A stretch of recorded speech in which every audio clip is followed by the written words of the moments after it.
am Alex. And I'm Shane. And this is the RPM podcast. And welcome back to what is one of our final videos of the year. This is the RPM 2020 season review. And what an amazing season it was for something which was so uncertain at the beginning of the year. Obviously, we had the start of COVID. The Australian Grand Prix was cancelled at such late notice. We had no idea what this season was going to turn out to be.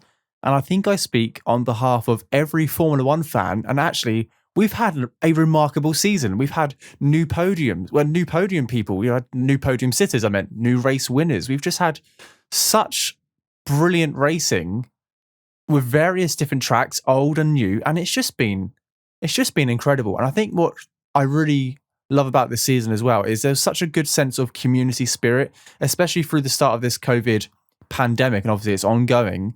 That the teams, they had to shut down. They weren't allowed to do anything F1 related, but they all drew together. They all came together and started producing ventilators or machinery to help the NHS. And I'm talking about just, specifically in the UK. I'm sure, elsewhere things were done as well. But just a remarkable season, one which I think we'll look back on in, forever. The time COVID hit, COVID-19 cancelled Formula One for a bit. And we still managed to get 17 races done in the space of half a year. Couple of triple headers. It's just remarkable what the teams have achieved, what the personnel behind the teams have achieved, and what everyone has achieved. It's just absolutely fantastic. And actually, looking back on this season, it makes me smile that it's just a well-rounded season, and we've had some fantastic racing. And I'm just happy it went ahead, and glad that they managed so well throughout this pandemic and kept the F1 circus moving in a tightly knit bubble with very few COVID positive cases. So, Alex, what do you think? How would you summarize the season in a sentence or two? Well, firstly, that it's a season that, as you touched on there, it may not have happened at all. And a big thank you to everyone who made it possible. COVID-wise, I think F1 did a pretty good job. There were a few breaches. There's a few cases of people swanning off to Monaco and having a party, and excuse me, we're in the middle of a pandemic. Maybe don't do that. But, I think overall the FIA and F1 as an organisation did a pretty good job. They kept everyone up to date with their testing. It seemed like many of the measures were being followed as best as they could be. Obviously, people get a bit carried away with victories and all of the unexpected results that we had. But it seems like, all things considered, it was a pretty solid job. But overall, this is, and I've said this before, this is easily the best season of the turbo hybrid era for me because it is so remarkable and so unusual, and it will be remembered for all of its craziness very fondly. You already touched on the multiple different podium sitters, the multiple different winners. We might not witness a season like this again for a very long time, so I think that we should, as F1 fans, we should cherish it. For how close we are to it still, because it really was an unusual season. And it's fortunate that it happened at all. It went so quick as well. Looking back on it, it went so fast. It feels like, it feels like F1's barely been here this year, but actually we've had 17 races. And luckily for us, I guess, as fans, the off season is only 3 months. Hopefully, if the first race goes ahead, which doesn't feel like no time at all, given that we had to wait 6 or 7 or 8 months for the first race of 2020. And yeah, like you said, remarkable and absolutely easily one of the best seasons of the turbo hybrid era. It's thrown everything. I think one of my favorite memories is, the first podium of the year, and there was robots, like remote control robots giving out the trophies. I was thinking, oh no, this can't be it for the whole season. And obviously, luckily with the use of, face shields and face masks, we were actually able to get, people to go up on the podium and present these trophies instead. But that was just such a funny moment after that first race, just those robots coming out and delivering those trophies. So what we're going to do in this season review episode is we're going to go through each of the teams. And we're going to obviously give an overview of their season, how it went, how they improved over last year, and then give a little bit about the drivers as well, and give a few stats and talk about how we assess their performance this year so far. We're going to go in reverse championship standing order, I believe. Yep. And let's kick off with Williams then.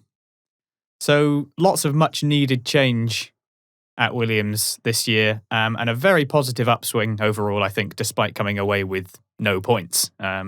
It's very disappointing that they weren't able to get anything up on the board, but that doesn't really tell the whole story of what happened with Williams this year. It all started off with Latifi finishing 11th in Austria, which itself was very positive. And at the Styrian Grand Prix, Russell was the first Williams driver to get into Q2 since Brazil 2018. So it all started off very positive for Williams. And I think that they should feel very proud of the results over the course of the season, because they've gone from being miles off the pace, like 2 seconds or so, even far away from the back markers, to actually being able to contend a bit further into the lower midfield.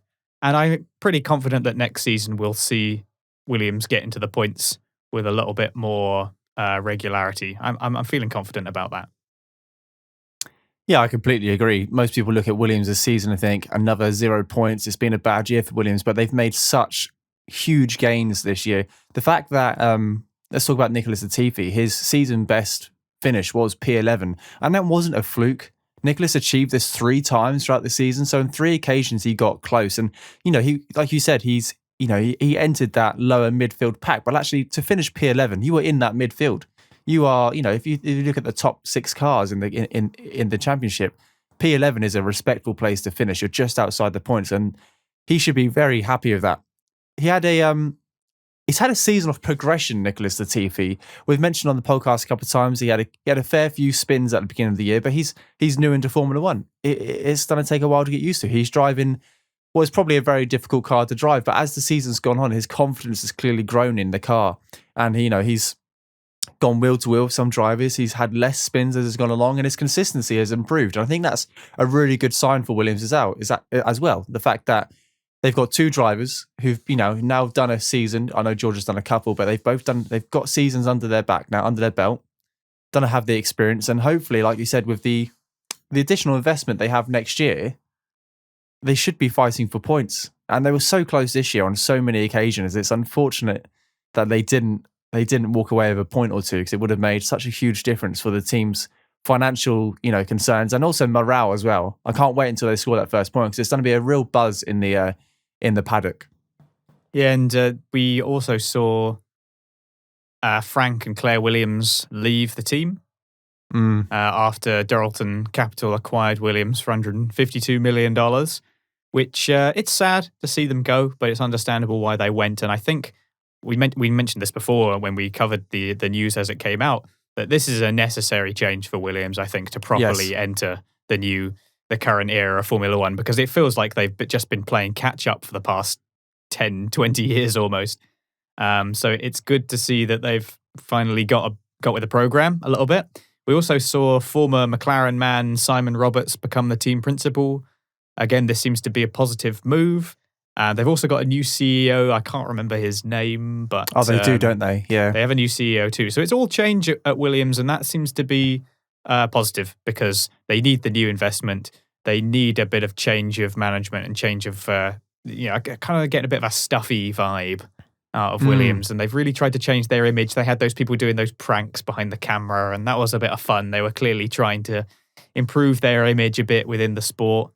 And you mentioned multiple P11s, points just out of reach, but the points don't tell the tale for this season for Williams. They really have improved. It really has gone from incredibly embarrassing to actually seeing them being able to fight for some positions. And I think I even saw a couple of overtakes.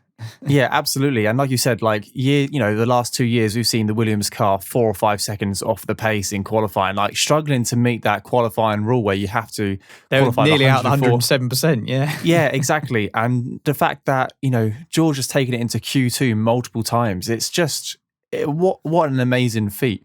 And whilst we're on, George Russell, it's really hard to talk. It's not hard to talk about him, but where do you start with George Russell? What a roller coaster of a year he's had.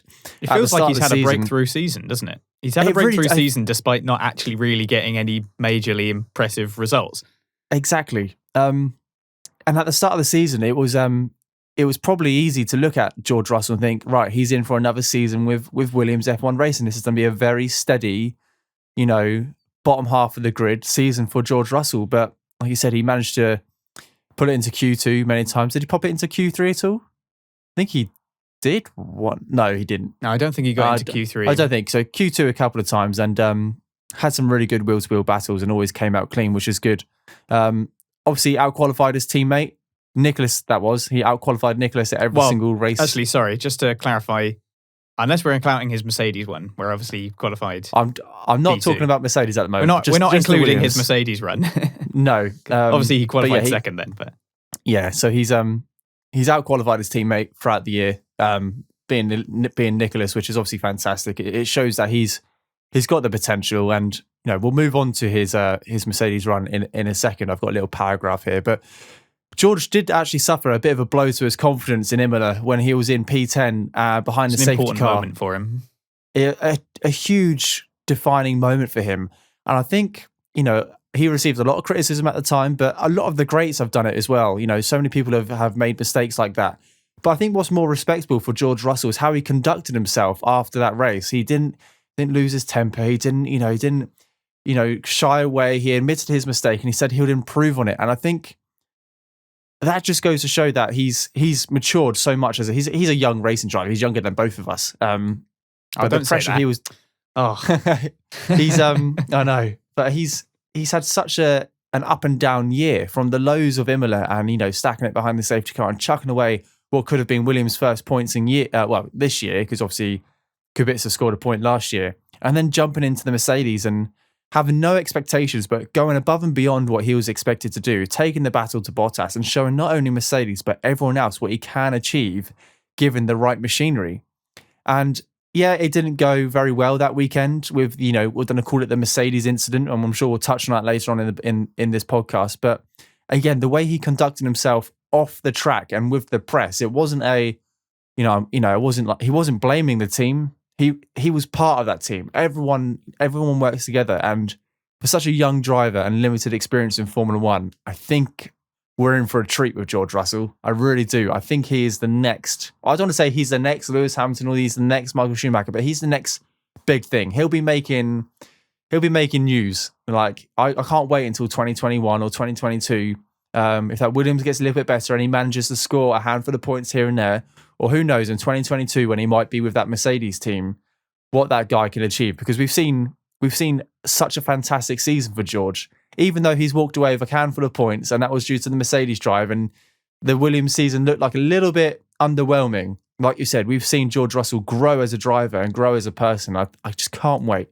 He's a personality I'm really looking forward to seeing in Formula One for the next God knows how many years. Yep. Yeah, like I say, a breakthrough season for Russell in many ways, and many positive things to come, I'm sure. Shall we move on to Haas? Yeah. So it was clear from the get-go that Haas were in for another difficult season. We saw that at pre-season testing. They didn't really have the pace, and they've had an interesting couple of years as well with rich energy. So I think they were going into this season with a fresh set of, a fresh mind, and unfortunately there wasn't much progression. In fact, some would say they went backwards this year compared to previous years. They were being compared to Williams as the slowest car on the grid, and obviously that's not the press you want. But unlike Williams, Haas did manage to secure 3 points over the season, 1 point by Kevin Magnussen in Hungary, and 2 points by Romain Grosjean at the Eiffel Grand Prix. And those 3 points secured them 9th place in the Constructors' Championship, only 5 points behind Alfa Romeo. And I think that really highlights how close that battle was for 8th, 9th, and 10th. How the space of 8 points can separate millions and millions of pounds. It's crazy. But actually, looking back and I think, God, they must have been racing their hearts out for 5 points. That's all they needed to get, an extra position here and an extra position there. Kevin Magnussen had a bit of a mixed season, to be honest. He scored his best place finish this year at Hungary, collecting 1 point. And as for the rest of the season, Kevin finished outside the points, ended up in the mid-teens. He DNF'd 7 times this year with a mixture of reliability and racing incidents taking him out, which is a shame because this is Kevin's final year in Formula One. And I guess it just wasn't the year he was hoping for.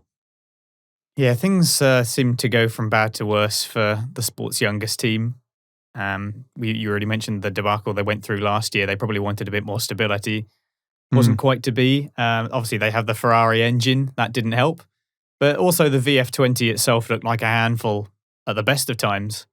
And frankly, I think they did very well to score any points at all. It was really only their strategy calls that allowed them to get into positions where they could score points. Just touching on Magnussen in Hungary, obviously you mentioned his P10. He did finish P9, but they got the penalty for the coaching during the formation lap. They went on to Inters, didn't they? They went on to Inters after the formation lap. All they had to do was say something like, rain's stopping, isn't it?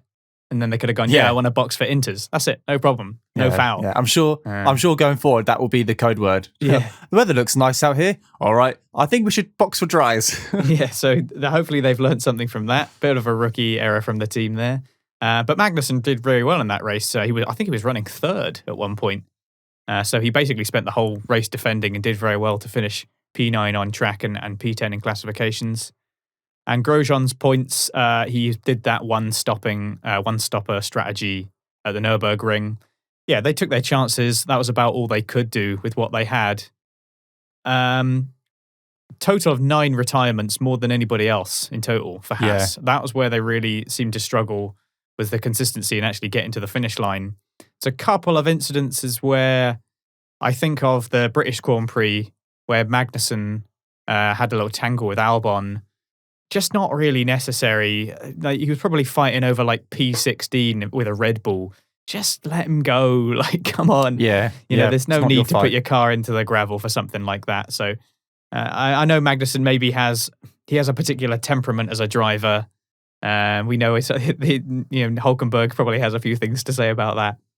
But I think there was sort of a time and a place for it, and he didn't always pick the best time. Grosjean, similarly... Or the best place. Yeah, or the best place for it. Grosjean, obviously he had his big crash. We've talked enough about that in length. You can go and listen to our Bahrain Grand Prix post-race discussion if you want to hear us talk about that in length. He also did well to grab his points. But otherwise, not too much to say about the two Haas drivers. They're just doing the best that they could with the machinery that they had, which was ultimately very little. Yeah, I mean, all I've got on Romain Grosjean was it was a season which no doubt changed his life, but it was a very consistent season for Haas, just dropping outside the points consistently. Consistently bad. It was. I don't want to say consistently, but I don't want to turn it into like a bit of a bashing for Haas. But actually, they've gone backwards this year. They've been going backwards since their first year in Formula One, and I really hope moving forward with the additional investment and the change of drivers, maybe they'll be able to make something of that team. And I would love to see them fight with Williams up in the midfield. I don't want them to be like a rear of the pack or the slowest cars on the grid. I want them to be... Someone's got to be at the back. Yeah, I know. But if it could change every week, that would be fantastic. If it could be Williams one week and then Haas and then maybe Alfa Romeo. So it gives them all a good opportunity to fight for points. That would be great. Let's go to Alfa Romeo then. This is another team that's gone backwards since last year, not least because, again, the sort of impotent Ferrari engine that they had. But I think they can be happy with a reasonable handful of points and a bit more presence from Giovinazzi, their young driver. They beat the only two teams they realistically could have. So I think it's a good result overall for Alfa Romeo, even though the results compared to last year don't make it look like it. I think that, one of the biggest headlines for them is a bit more turnout from Giovinazzi. He had a good start at the season with his P9. That was a good points finish for them because they probably expected to see themselves at the back quite a bit based on preseason testing. Both cars finished in the points at Imola, and a handful more P9s and P10s scattered across the rest of the season. Overall, it feels like the team's been fairly quiet. It just feels like they've just been getting on with the job and doing the best that they can.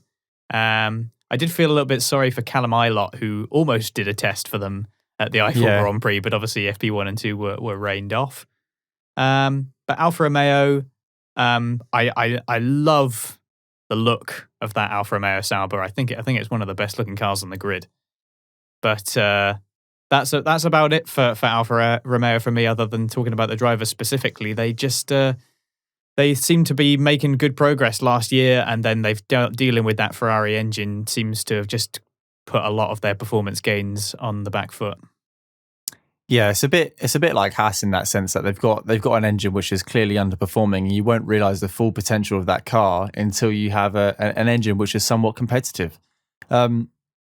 You've basically echoed everything I want to say about Haas, that they're very 50-50. They both scored 4 points each, which is, it's something, but also very quiet in the sense that you never really saw much of them on the TV. Never really saw much of coverage of Alfa Romeo.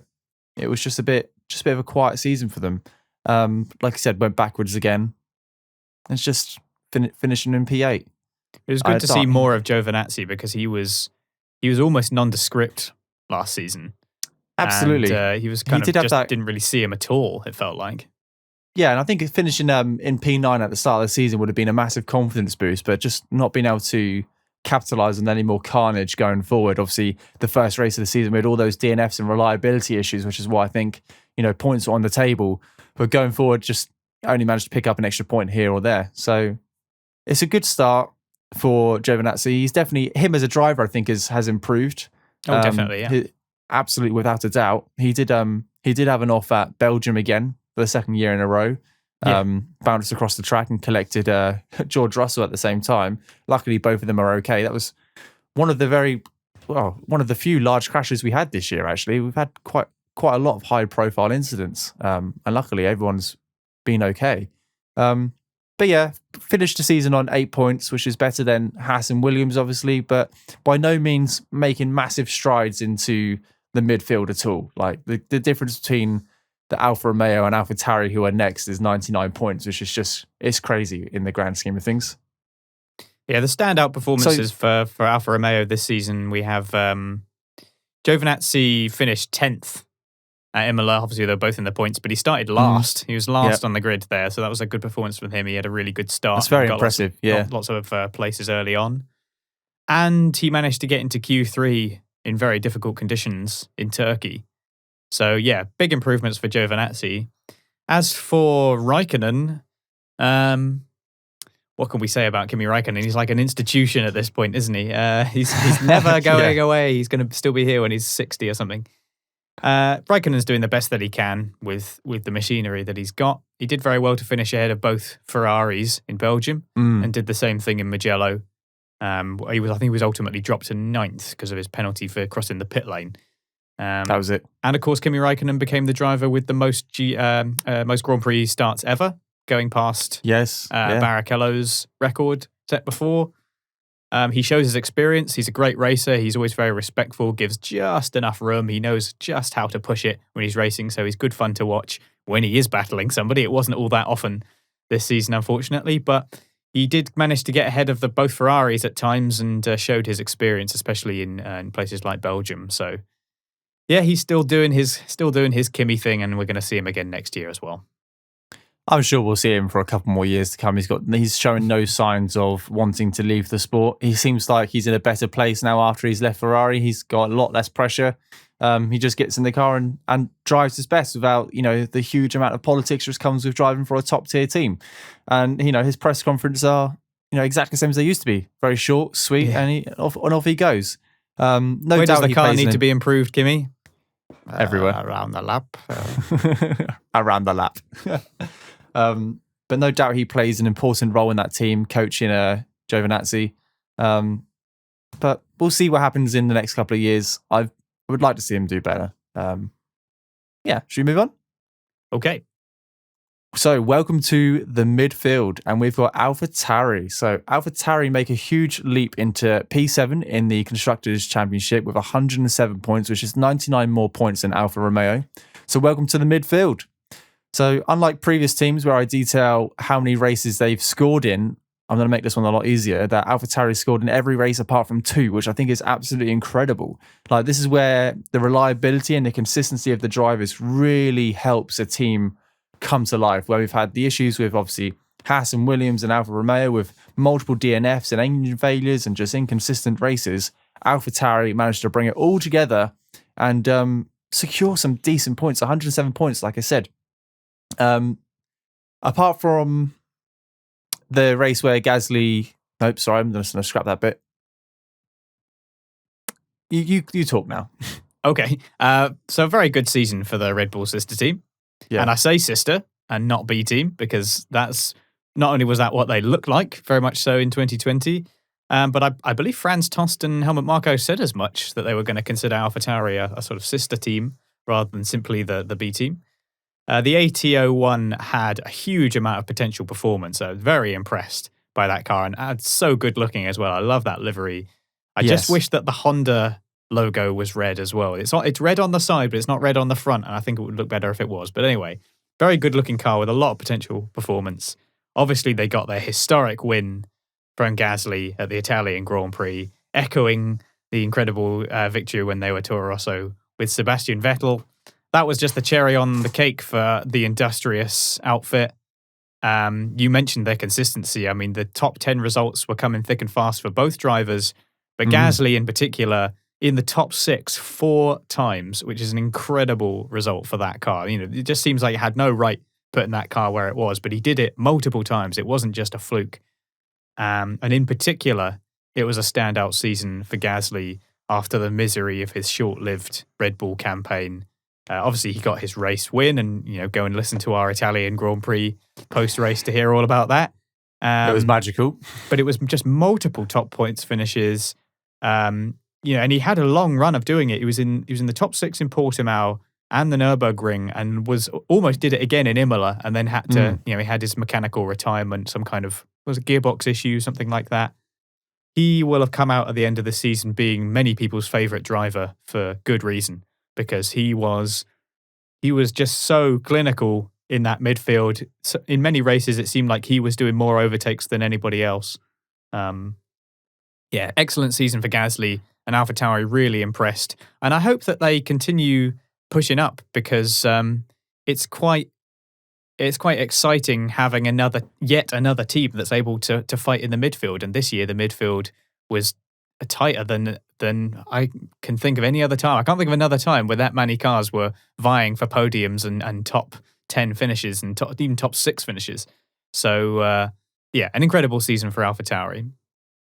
Yeah, it's safe to say that Gasly had one of his best seasons in F1, scoring in 10 out of the 17 races, and that's a total of 75 points for the team, which is a great deal when you think they only scored 107. So, Kvyat only scored 32 points, unfortunately. So Gasly obviously taking that car to new heights, obviously with his race win, which it makes me smile when we talk about his race win. It was something which wasn't expected. It came out of the blue, but you know what? He held his nerve, and Carlos Sainz was just behind him. It was going to be a fantastic finish, whatever way it went, but unbelievable. It was. I still watch the video with the French commentators every now and again. I love that. It's just that's what F1 is about. The passion of supporting your drivers. Moving on to Kvyat. Kvyat's season was probably one not to remember. He scored in 7 out of the 17 races, which resulted in less than half the points of his teammate. His best finishing position was a respectable P4, which is by no means bad at all. He managed to get an AlphaTauri up on the P4, so close to the podium, and that was at Imola. But the rest of the season, he picked up minimal points in the races where he finished he finished occasionally in P9 and P10, just picking up a handful of points here and there. So Gasly clearly outperformed Kvyat, and that was Kvyat's last season with AlphaTauri, and probably his last season in Formula One. It doesn't look like he'll be returning anytime soon.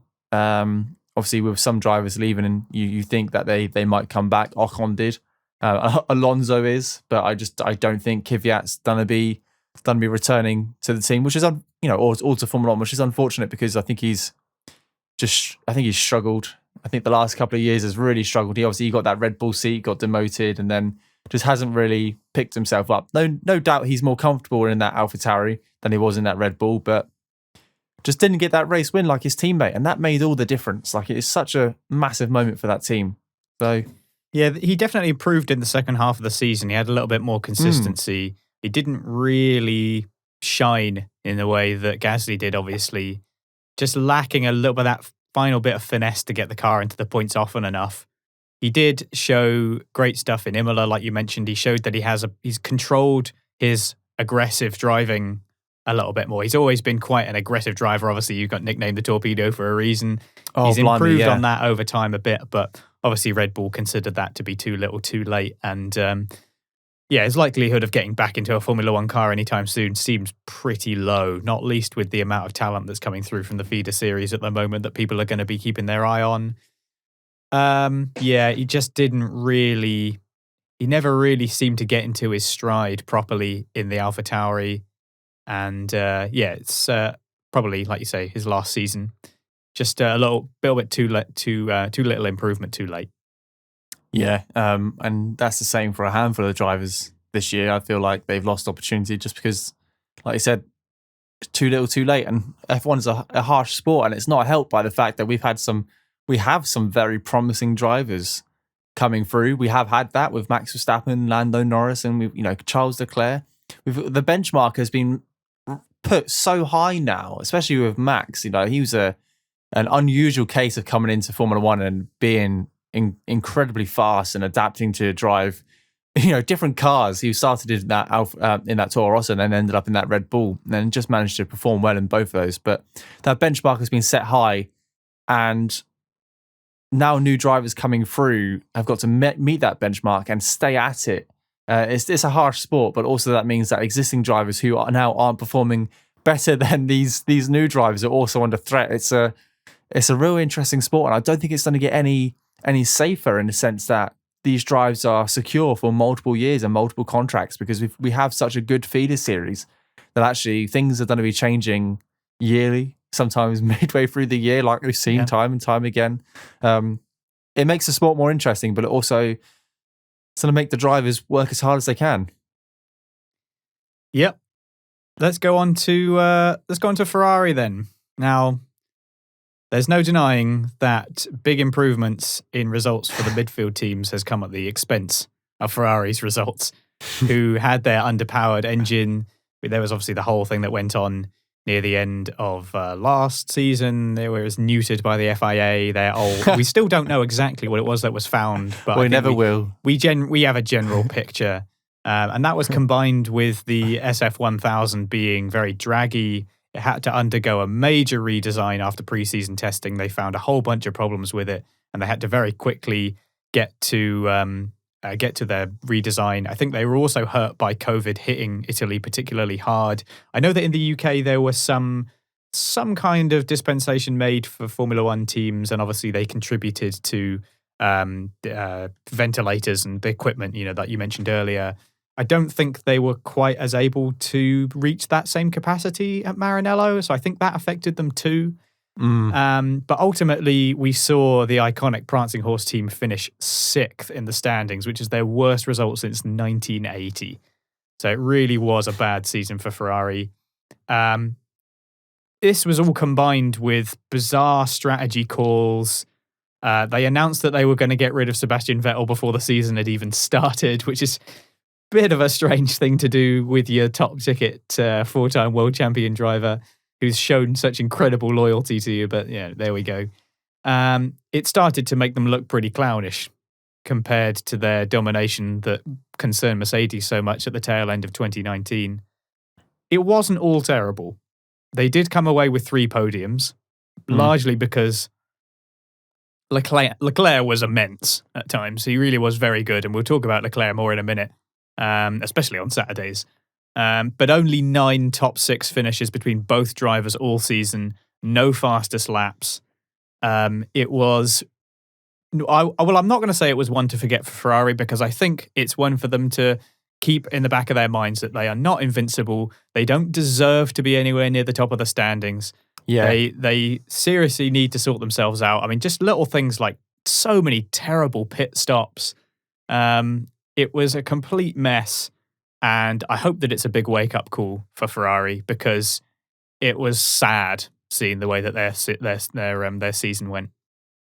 Yeah, you've hit the nail on the head there. It's hard to pinpoint exactly where the season went wrong for Ferrari. It started off in obviously at pre-season testing, and unlike the UK teams, which had a little bit of a, I want to say not a grace period, but COVID wasn't huge in the UK just after pre-season testing. It was still in Italy. So Ferrari didn't have the opportunity to go back and start working on their car because Italy came to a standstill.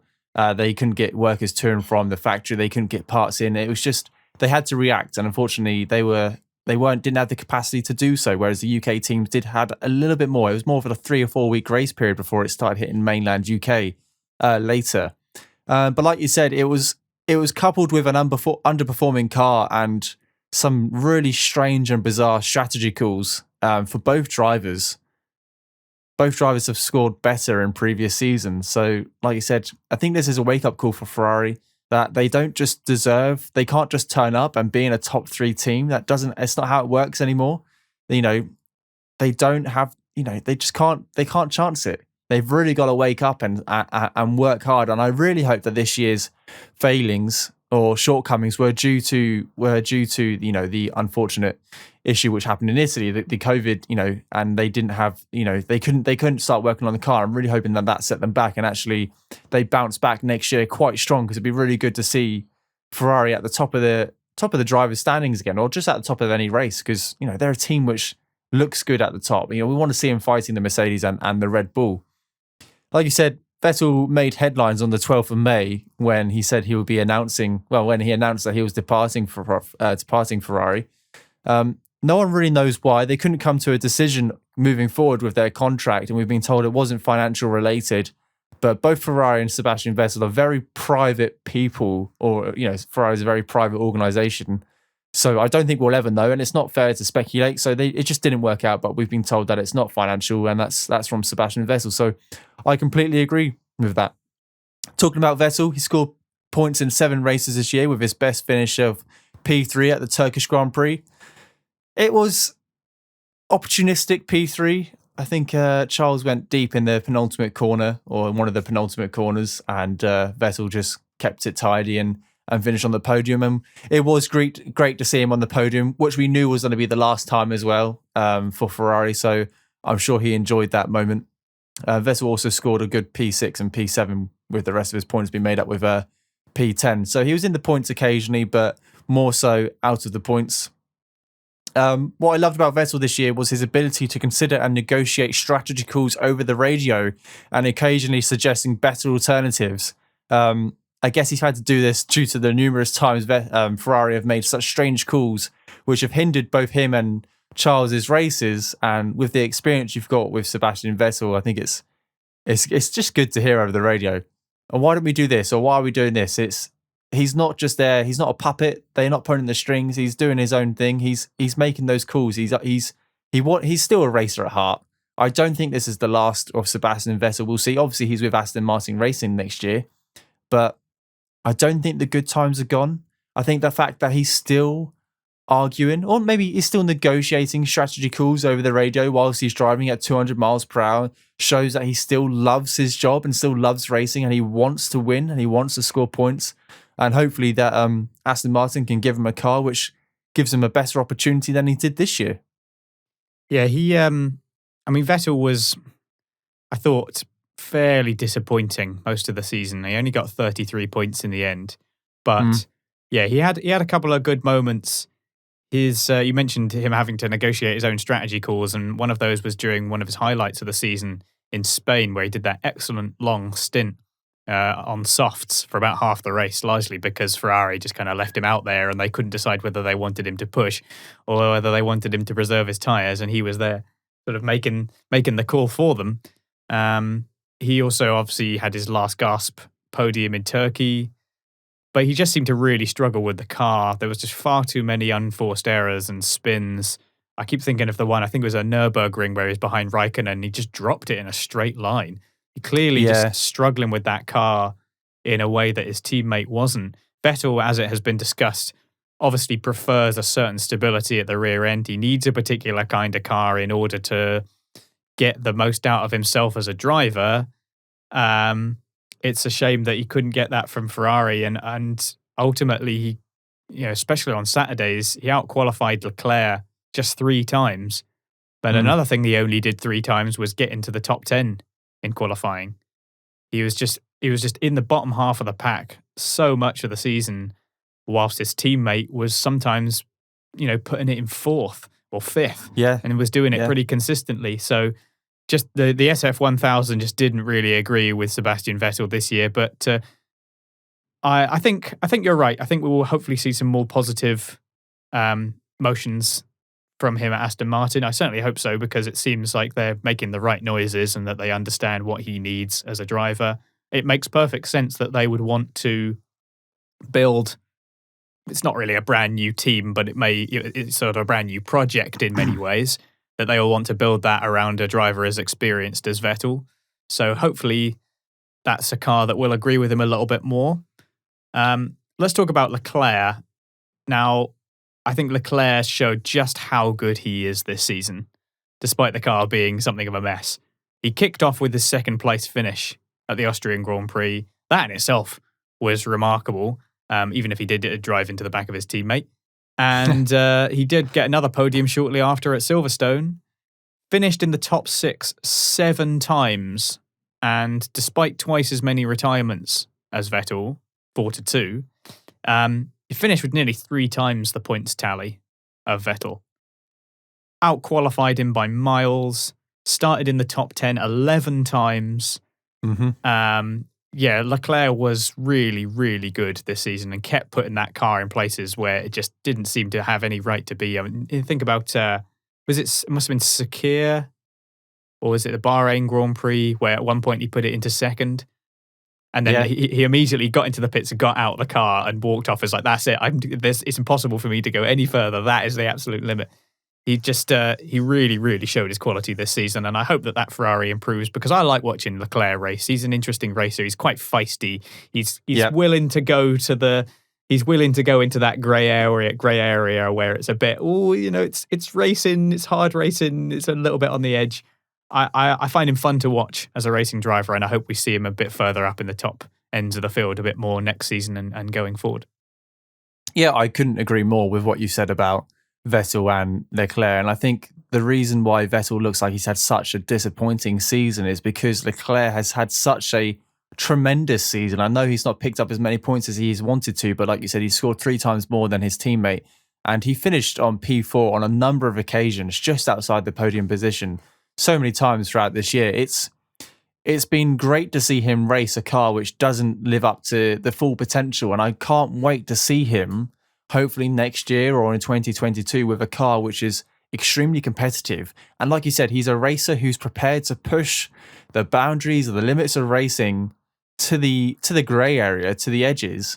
And I can't wait to see him go up against Max and do that, or go up against Lewis and Bottas and do that. Maybe not so much Bottas, because he'll probably just back out of it and let the car go past. But Max and Lewis won't let that happen. And I can't wait to see a third constructor be up, just go back up to the top 3 and take that fight to the top tier drivers. I honestly can't wait, because he's a fantastic driver.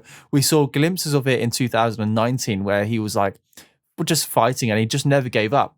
The heartbreak of Bahrain in 2019 where his engine conked out and he was on for his first F1 win, his second race in a Ferrari. It was just incredible stuff. And like you said, you did mention this, but it's clear that Ferrari have chosen Charles Leclerc, and that is the future of that team for the time being. They're putting all their time and effort into Charles.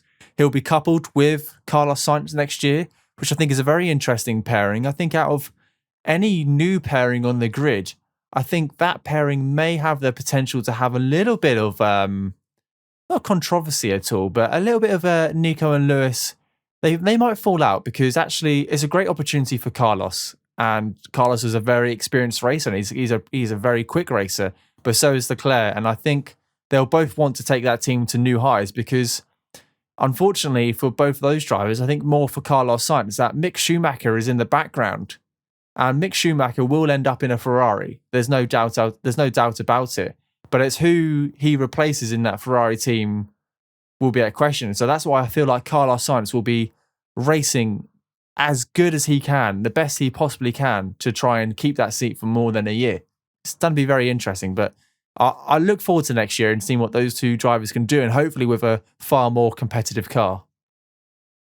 Yeah, I think it could surprise us. I think Sainz could surprise us in a straight fight with Leclerc. So we will see. Absolutely. Lots to look forward to in 2021. So moving on to Renault. Renault scored 181 points this year, finishing in P5, 50 points ahead of Ferrari and 14 points behind a fourth place team, Racing Point.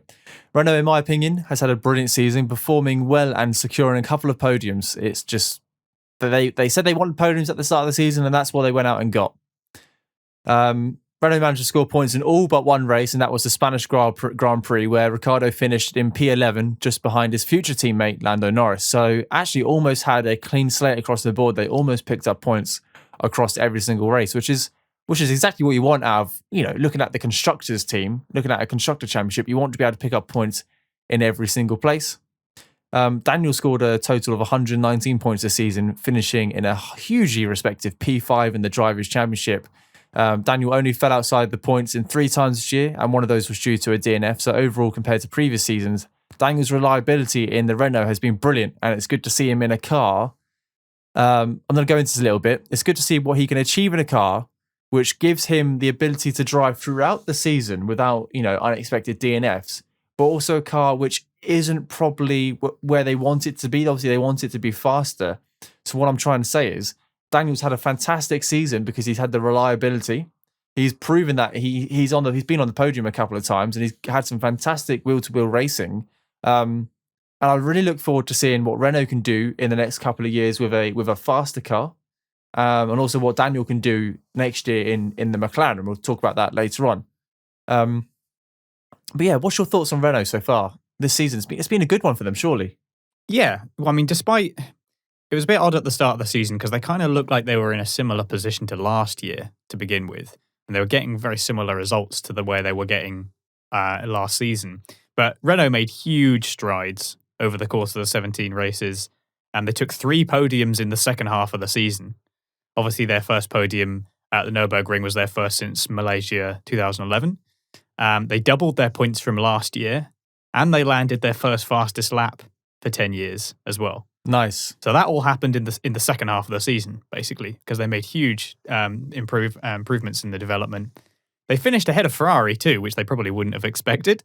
No, not at all. There's still more work to be done. There was a few too many mechanical retirements that were sort of Renault engine related and hydraulic related. Unfortunately, Ocon bore the brunt of pretty much all of them. And they really seemed to suffer at higher downforce tracks. They were clearly very specialized towards those lower downforce, faster tracks. But as soon as it became, as soon as you got your Hungaries and your Abu Dhabis and tracks where, there's sort of fast bits, but a lot of it is a little bit more just getting the car planted around the slower sections, they really seemed to suffer and dropped back to near the bottom of the midfield, basically. So they need to be careful that their car doesn't become too specialized, because that's not a formula for winning a championship and getting consistently onto the podium. You're basically doing what Force India did when they first started, where they knew they had a car that was great with low downforce and they could get on the podium, but everywhere else it was P13 or something. Yeah. We saw a few changes as well for Renault in order for them to help keep that development going. They had former McLaren engineering director Pat Fry become their technical director, and we should also mention the engines as well, the Renault engines, because it was still a quality engine from them, I thought. I mean, slight reliability, as we mentioned, but this is an engine that brought us our Scenario 7 moments with Lando in the McLaren. We almost saw a Renault-powered car win in Italy with Carlos Sainz. So clearly that engine is pretty good. Maybe they just need to work a little bit more on reliability issues, and had a total of 5 retirements over the course of the season. You already mentioned Ricciardo. I don't really have much to add to what you said, other than that he really just cemented his prominence over his teammate on both Saturdays and Sundays, and showed why he's one of the most highly regarded drivers on the grid. Obviously, he got his 2 podiums, but he also got 2 fastest laps and 8 top 6 finishes. Really, really solid performance all around from Ricciardo. What did you make of Ocon this year? Well, Ocon is a difficult one. So this is what I've got on Ocon. Ocon finished in P12 in the championship, collecting 62 points of the year, which is with a season best finishing position of P2 at the Sakir Grand Prix. which, like Daniel, is an amazing result, and shouldn't be overlooked because he, if you want to finish high, at first you have to finish. There's no luck in Formula One. You've got to drive well and consistently. However, the rest of the season didn't go Ocon's way, with only scoring 44 points outside that P2 finish. And I think it was a little bit underwhelming, Ocon, but let's not forget that he actually took a year out of Formula One. He took a year on the sidelines, not driving an F1 car, doing some simulator work for Mercedes. And we'll never know how much that impacted his racecraft. Taking a year out of Formula One it's not something people want to do. And we, like I said, we'll have no idea how much that impacted his pace and his racecraft and his qualifying pace. Daniel Ricciardo is a huge teammate to go up against in your return to Formula One. He's one of the best on the grid, one of the best overtakers, last of the late breakers, etc. He's one of the greats, and we'll see fantastic things from Daniel Ricciardo to come, I'm sure. And Ocon, obviously, being matched with Daniel Ricciardo is a hard, it's hard to live up to that. But unfortunately for Ocon, it's not going to get any easier, because next year he's going to be against Fernando Alonso. And if you thought Daniel Ricciardo was a tough teammate, and Daniel Ricciardo's, happy, he's encouraging, he's very polite, he's very well managed. I can imagine him being quite a nice teammate to have. All his previous teammates have said that. But Fernando Alonso stepping into that Renault, the focus is I feel like the focus is going to be on Alonso. It always will be. That will be part of the negotiation coming into that team, that Renault will be now focusing on Fernando Alonso's driving style and what he wants in that car, etc. I think Ocon's in for a tough ride. And I don't know what his contract length is. I know he's confirmed for next year, but I don't see him in 2022. I think there'll be drivers coming through to go up against Fernando Alonso or to be partnered with Fernando Alonso, but I just don't think there's a space for Ocon going forward, unfortunately, after such a underwhelming season from him. I'm not sure I agree. I think it'll be Alonso will probably be gone, but I think Ocon's been considered a little unfairly this year. He was always going to struggle against Ricciardo. We knew that, but I think he actually did pretty well.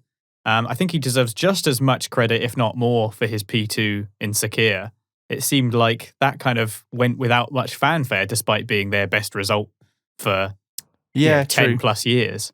I mean, they got a podium for the first time since Malaysia 2011. We mentioned that, but P2 they haven't achieved even later than that. I think probably Kubica 2010 possibly was the last P2. But he did have 3 top 6 finishes, not as good as Ricciardo. It could have been more, but he was just marred with 4 mechanical retirements over the season, none of which were his fault. And in a lot of those races, he was doing very well. I mean, he had a brilliant P5 qualifying position in Styria, and he retired with a hydraulics issue. He could have finished in the top 5 in that race. That was what it was looking like. I also think an important statistic when I was looking back through all of the results was that there were 9 occasions where both cars finished with Ocon behind Ricciardo. There were also 3 occasions where Ocon finished ahead of Ricciardo. But of those 9 times where Ocon finished behind Ricciardo, only one of those times did Ocon finish more than 2 places behind him. And most of the time was only the place behind Ricciardo. So he definitely kept pace with Ricciardo. It's not like he was miles behind all the time. I think he basically kept the pace. He had a very particular driving style, Ocon. He clearly works well over long stints, looking after his tyres. He did it multiple times doing one-stoppers and made it work for him when obviously he didn't suffer from mechanical issues. So I think that he kept a reasonable pace overall that I think the team will be satisfied with. And I hope that it's given him the experience to get better results next year. Again, Alonso, he'll be an even more difficult teammate. But I think overall they'll be happy with his performance, and I think Ocon has been considered a little unfairly overall. His results, retirements aside, are actually pretty reasonable considering the car and his teammate. Yeah, I mean, what you've said makes sense. Maybe it's because Daniel Ricciardo outdrove that. Did a little bit better that I find Ocon a little bit underwhelming. Like I said on the previous segment. It's going to be it's tough to stay in this sport now. You have to be amazing. You have to have something about you to stay in this sport, like Daniel and his overtaking and, Lewis and his speed or Charles coming in and Max, for example. And I just don't I don't see that with Ocon. And like you said, he has actually, I take it back. He has had a good season. Like you said, only finishing a couple of places behind Ricciardo, which is exactly what Renault want out of a pairing. I struggle to see him moving forward. I feel like this is the best it's going to get. And I'll quite happily be proven wrong. I feel like it's a Renault problem rather than a Ocon problem at the moment. We'll see how he does next season. True, but the blame never goes on to the constructor, does it? It always goes on to the driver. It's always the driver's fault, never the constructor. And we've seen Renault McLaren also have that. the advantage of having the French driver in a French car as well. So, and that's going to be good for what is a very sort of proud French brand. Obviously, Renault is like a state-owned company, aren't they? So that's part of their branding as well. But yeah, we'll see what happens with Ocon next season. But they're changing names to Alpine, to Alpine, so they can sort of present that brand as well. But yeah, I think it will come down to how Ocon does next season compared with Alonso as well. I do feel for the guy having to have all these sort of world-class teammates. But absolutely. We'll see what happens. But overall, a fantastic season for Renault and securing multiple podiums, like you said, a P2 as well. That was not going to be expected going into the year. They probably did better than they expected, yeah. Right then, so that brings us into the top 4. Let's go to Racing Point. Now, Racing Point must be thinking on what might have been in 2020 because they approached the season with what was probably the third best car. There was a lot of hype surrounding that pink Mercedes. But the 15-point penalty for copying the Mercedes brake ducts combined with positive COVID results for both drivers, there was something of a PR nightmare for them over the course of the season, partially because of that, but also because they fired their star driver halfway through the season, who only proceeded to then get better and scored the vast majority of their points, including a race win. And that says nothing of their poor consistency as well. It was just all over the place for Racing Point. It cost them dearly. They also had a bit of a change up where they lost their title sponsor, which wasn't a particularly good look for them, and BWT became their title sponsor instead. And obviously they announced their change to Aston Martin instead. When the results were good, they were very good. 4 podiums, including a win/double podium, and a pole position, of course, from Stroll in Turkey. But it was just a big case of what might have been for Racing Point, and the controversy surrounding whether or not it was exactly the same as the Mercedes. That seemed to become a little bit sidelined as the season went on, because actually they didn't dominate in the way that we expected to. We saw that the car had huge potential and that it could fight for top positions and even podiums, but it didn't do it with a consistency that we expected from a Mercedes. Certainly not. So it was a very, very difficult season for Racing Point. They will be gutted not to get that third place. Obviously, the points penalty basically stopped them from doing that in the grand scheme of things. And I guess the last notable bit for Racing Point overall is that we saw Hülkenberg return because of their driver's positive COVID results, and he performed well considering the circumstances. Yeah, Racing Point as a whole, you've covered everything. They had such an interesting start to the season with the performance looking good, and then Renault launched those protests, and unfortunately for Racing Point, it was upheld, and they had that 15-point deduction and a €400,000 fine. And I'm not sure what €400,000 does to a Formula One team. I reckon some it's loose change, and I reckon others it's probably a fair hit. A few less fancy lunches, maybe. Yeah, maybe no buffets at the table this time. But I'm not sure where Racing Point sits in that. I think they're not doing. They don't have heaps of money in the bank, but equally they're not. They're not like Williams and struggling to make ends meet. So I don't think Lawrence Stroll is going to lose any sleep over it. Yeah. But yeah, it's interesting, isn't it, when you look back at the start of the year and they looked so promising, and they were being called Racing Point and the pink Mercedes, and now finishing in only only a handful of points behind McLaren, and those 15 points, blind me, it's mad to see what a penalty could do to the season. And with if the people who made that decision probably didn't have any clue. The FIA who investigated it, and they came to the conclusion that they copied. It was an unfair advantage, so they penalised the team. Did they know at that time? Obviously not. But did they know at that time that they would made the decision between third and fourth place in the Constructors' Championship? That's why this is why the sport is so heavily regulated, because everyone needs to have a good opportunity to progress. But I won't talk about the fine and the loss of points. Perez. It's important to say, though, that if they hadn't done what they did with the car, they wouldn't have been anywhere near as competitive anyway. So although they did get their 15 points deducted, they also had a car which was very competitive. Yeah, much better than it was last year. So, I kind of respect what they did in a way. I mean, it's pretty bold because it seems that they genuinely did just use a lot of photographs and all the rest of it to very carefully sort of craft a very similar car. Fair enough. It's not like people don't copy each other in Formula One. It's not a novel it's been concept. done before. Yeah, exactly. Everybody does it. Somebody introduces some particular new concept, and the next thing you know, everybody copies it. Like with the F duct, for example, it was introduced. Was it McLaren that did it first, and then just everybody just copies it because that's what you do. If somebody finds a performance increase, and you go straight after it. They just took that to an extreme degree. And these cars are so heavily videoed and photographed. Like as soon as something new is shown, it is almost in the public domain. You look at preseason testing this year and Mercedes with the DAS, and then within like 30 seconds, every single monitor and every single garage was watching that replay and Lewis on Bottas pulling back that steering wheel. And within like an hour, Sky had a detailed schematic on how this thing works. I was like, well, nothing stays secret for that long. But in Formula 1, you've got to do bold things to make bold gains. You can't just rely on the engine getting faster or the aerodynamics getting better. You've got to find inspiration from other teams, and you're allowed to photograph cars. That's probably it's a very important role of preseason testing. It's why we saw the famous Red Bull camo design, because they didn't want any cars. Didn't want any teams to have clear photographs of their front wing and rear wing. Quite a clever idea, actually. It's a shame it's never come back because it was a good looking car. But it annoys me that, just going into that as well, it annoys me that the FIA because they've banned DAS next season, haven't they? Yeah. And it's just an example of somebody makes an innovation and then the FIA just ban it.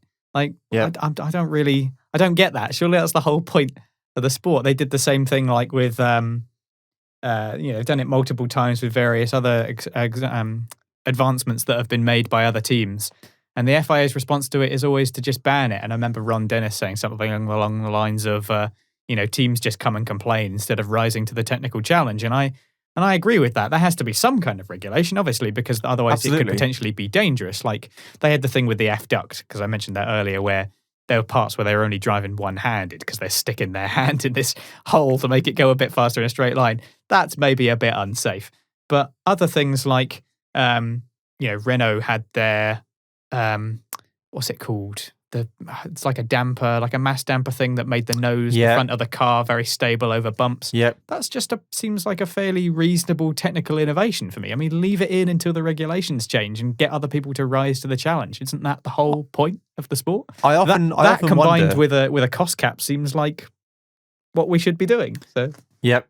I often wonder whether if Williams had designed DAS and whether it would have been banned straight away or whether it would have been, well, actually, you guys need to work harder. You guys need to meet that technical advance that team has achieved. But because it was Mercedes who had designed something new which would increase their performance and spread the field even further, it was a very easy, quick decision to be made, which was a ban. Like you said, it's a shame that it's a shame that it's not actually.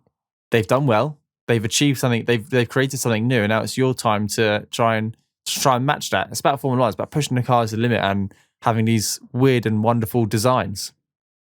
Let's get back to Racing Point then. We've gone on a bit of a tangent about regulations and the like. We have. So, like I said, Racing Point scored 195 points this year.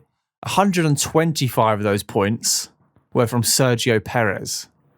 And that is just incredible for a driver who didn't know whether he would have a seat next year or not up until recent times. And he finished P4 in the driver's standings, which I don't think anyone really imagined would be achieved going into this year.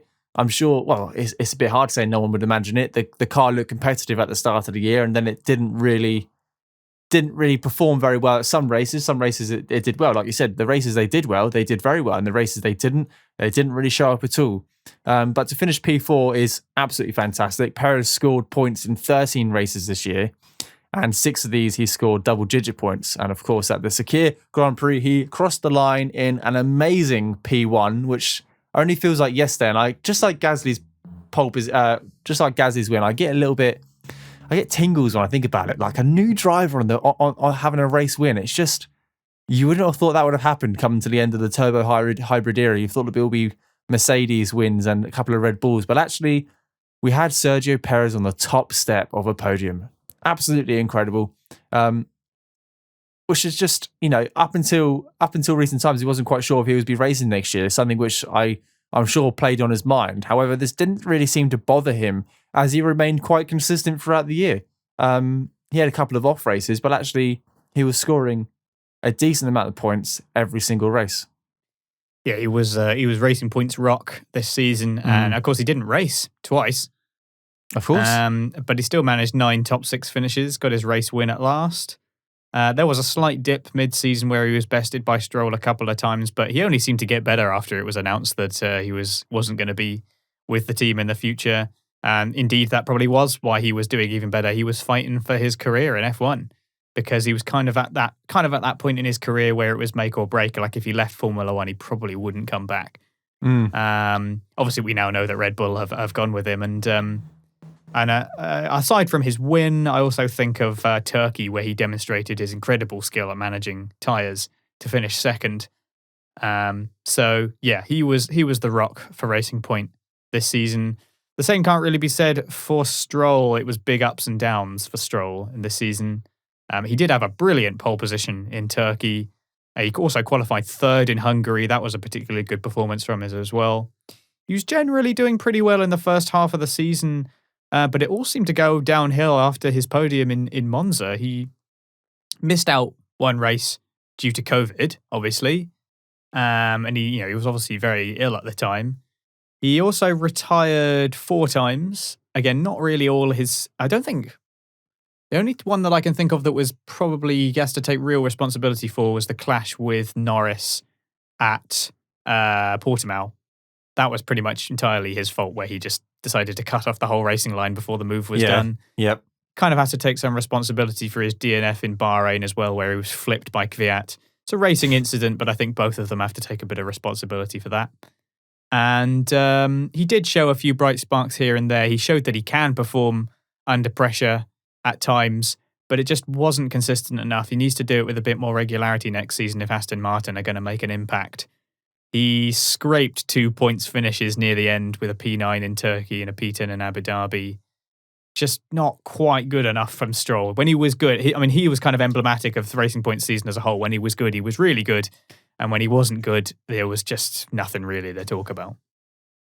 Yeah, I agree. Stroll had a very interesting year, and he's got a lot to prove given some of the criticism he's received this year regarding race seats going forward. Stroll finished in P11 with 75 points this year, which is 50 behind teammate Sergio Perez. And it is easy to say that his season was very inconsistent. There's no two ways about it. Like you said, when he was good, he was brilliant. And when he was bad, he was just absolutely nowhere. He made the podium twice with a season best of P3 in both times. And he DNF'd a lot of times as well. Like you said, he retired 4 times. So maybe if we had saw him complete all those additional races, obviously he lost, was it 1 or 2 with COVID? He was out for 1. He was out for 1 and then DNF'd 4 times. So he missed 5 races this year. Would that have bridged 50 points? I'm not quite sure whether it would or not. I think Sergio Perez was on another level this year, which is fantastic for the team. I do worry with Racing Point going forward. I'm excited for them, but I'm also a bit worried about them. They've got Sebastian Vettel, who's had a bad season, has come off the back of a bad season, and we don't know if Sebastian Vettel, what his raw pace is at the moment. We don't know if he's a fast driver at the moment because unfortunately he's had such a terrible season. I'd like to think he was, and obviously you don't lose that racecraft as time goes on. But they've got a lot riding on their 2 drivers. They've got Stroll, who's had quite an underwhelming season, and Vettel, who's had quite an underwhelming season. So hopefully they can produce a car which fits both their needs. I'd have no idea who would be, if there was going to be a number 1 driver, who it would be. Do you pick the son or do you pick the 4-time world champion? I just don't know. Logically, it's the latter, but he's got to perform to justify it as well. Absolutely. So I think it's going to be, a lot of people say 2021, it's just going to be the final season of the hybrid era. It's going to be quite boring, but actually the Racing Point / Aston Martin will have a very telling season. Obviously, if they have a bad season, they can turn around and say, well, we're working towards the new era. We're working towards the new regs. And if they have a good season, then fantastic. But I hope I'd be happy if it was the same. I'd be happy if they finish P4 again as Aston Martin. You know, I'd really want to see both their drivers. I'd like to see a little bit more from Stroll. He's very inconsistent. I want to see him do well better, do well a lot more, and finish in the top, 7 or 8 a lot more times. And equally with Sebastian Vettel, I want him to come to this new team, have a fresh start, and have maybe a little bit more positivity around him and a little bit more excitement, and for him to do well. So it's going to be a very interesting year for Aston Martin next year. But nevertheless, finishing in P4, unfortunately, they were only 7 points behind McLaren, and who knows what could have happened if, they DNF'd one less time, or if Stroll had raced or Sergio had raced instead of Hulkenberg. We just don't know. Obviously, Hulkenberg didn't start one of their races, did he? He wasn't able to make it to the grid. So there was another opportunity left there as well. So 7 points all it was to P3. And talking of P3, this is where it gets exciting. McLaren. P3 in the Constructors' Championship, and we're both obviously very happy about that. If you haven't listened to the podcast before, we are McLaren fans, and to see them come back from such a couple of, I wouldn't say a couple of bad seasons, they've progressed well throughout the last 5 years. It's a real zero to almost hero story, and hopefully over the next couple of years they will maybe take that crown, or is that just me getting a little bit excited? Anyway, they were the first team to beat the 200 mark, 200 points, which is, absolutely fantastic. Both their drivers quite consistent, with Norris on 97 points and Carlos Sainz with 105 points. So compared to the rest of the field, actually, the McLaren boys were very, very tightly packed, especially with qualifying as well. I think Norris beat Carlos on qualifying results, but Carlos obviously scored a handful more points than Norris did in the races. Norris DNF'd one time, and Carlos DNF'd twice and did not start once. So a very consistent season for McLaren.